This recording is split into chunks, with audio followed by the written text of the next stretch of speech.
Winter, 1944. The Ardennes don't whisper tonight. They freeze. A white silence crushes the forest. The same forest that swallowed entire armies and still hungers for more. But buried beneath the snow lies a story almost no one remembers.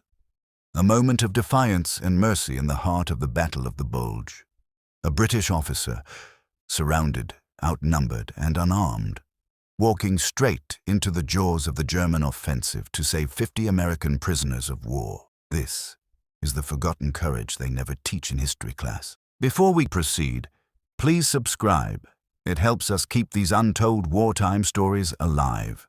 Our stories are inspired by true events. December 16th, the day the earth trembled. Hitler unleashes his final gamble, the Ardennes offensive. American units, stretched thin, exhausted, and scattered across the forests, are struck with sudden, brutal force. German armor slices through fog. Villages vanish in fire. Roads choke with fleeing civilians and desperate GIs. Confusion, cold, chaos. And in those frozen early days, dozens of Americans are captured, rounded up by advancing German units, shoved into makeshift holding camps, barely guarded, barely sheltered, but dangerously close to the front line. To many, it seems certain these men will not survive the winter, but fate has a way of sending the right person at the right moment.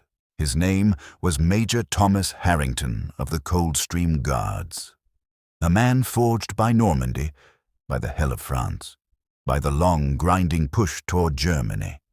He understood war in ways only those who had truly lived it could. One bitter evening, Harrington hears a rumor.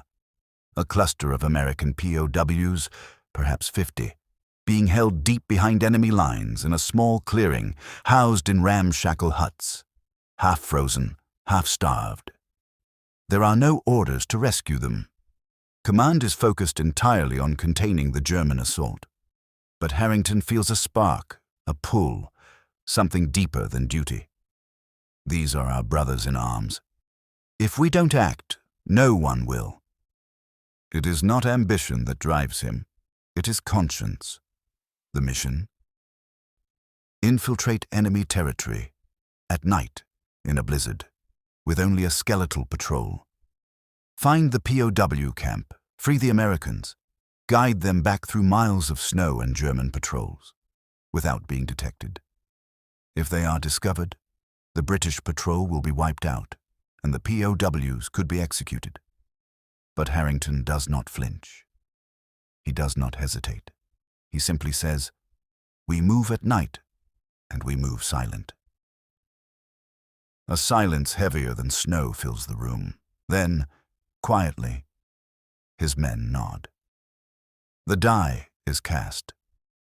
If you enjoy stories like this, a quick like keeps the channel alive.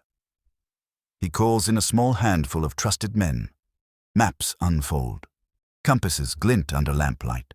And the plan, audacious, dangerous, borderline suicidal, takes shape. Night falls like a curtain. The patrol moves out. Boots sink into deep snow. Crunch, slow, steady, deliberate. Breath crystallizes in the freezing air.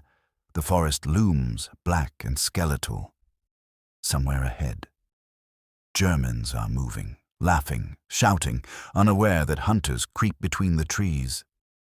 A faint glow appears through the fog. A guard tower. Harrington raises a clenched fist.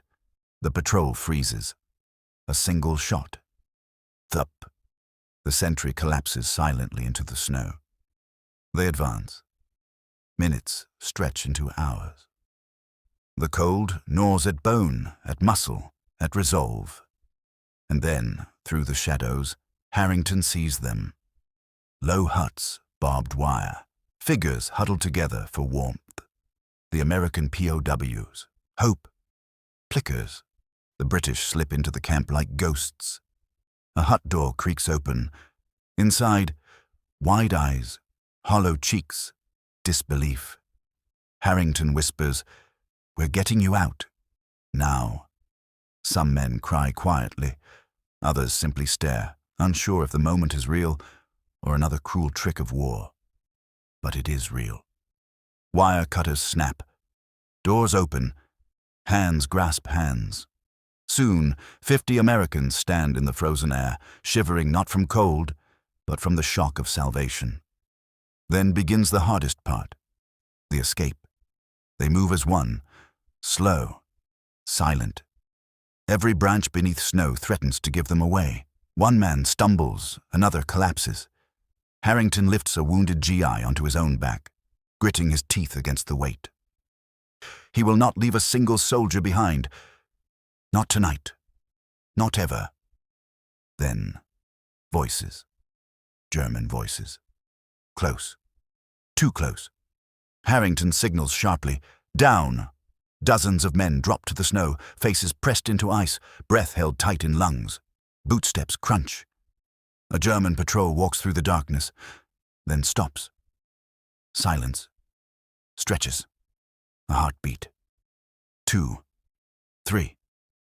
A single sneeze would mean death. The Germans murmur to one another, shift positions, and then, slowly, walk away. Harrington waits, counts, breathes, and only when the night settles does he whisper, "Move." Men rise, trembling, but alive. If you're still with us, you probably love uncovering forgotten stories of wars. So take a moment to hit subscribe. It genuinely helps this channel grow. Dawn creeps through the trees, a faint glow, a flicker of hope. Then, distant, muffled but unmistakable. Allied voices. A British outpost comes into view, soldiers rush forward, blankets thrown over shoulders, medics kneeling over frostbitten hands. Americans, barely standing, break down in tears. Harrington steps aside, watches his rescued brothers carried away to warmth and safety. A few look back at him, wordless, overwhelmed, and he simply nods, as if to say, "You'd have done the same for us." The rescue does not appear in grand speeches. It does not dominate textbooks or documentaries. But in Anthony Beevor's Ardennes, 1944, the story is preserved, a testament to courage that defied the logic of war. Harrington never sought medals, or honors, or recognition. To him, saving these men was not heroism, it was humanity, a rare spark of mercy in one of the darkest winters of the war. In the frozen forests of the Ardennes, where so many lives were lost, one British officer chose to save 50 more, not because he had orders, not because he had support, but because he believed their lives mattered, and that is why his story must be remembered. If you enjoyed this journey through one of its forgotten moments, hit subscribe and stay with us. More stories of bravery, tragedy, and humanity are on the way. If you believe stories like these deserve to be remembered, then liking and subscribing helps us keep telling them. Thank you for watching.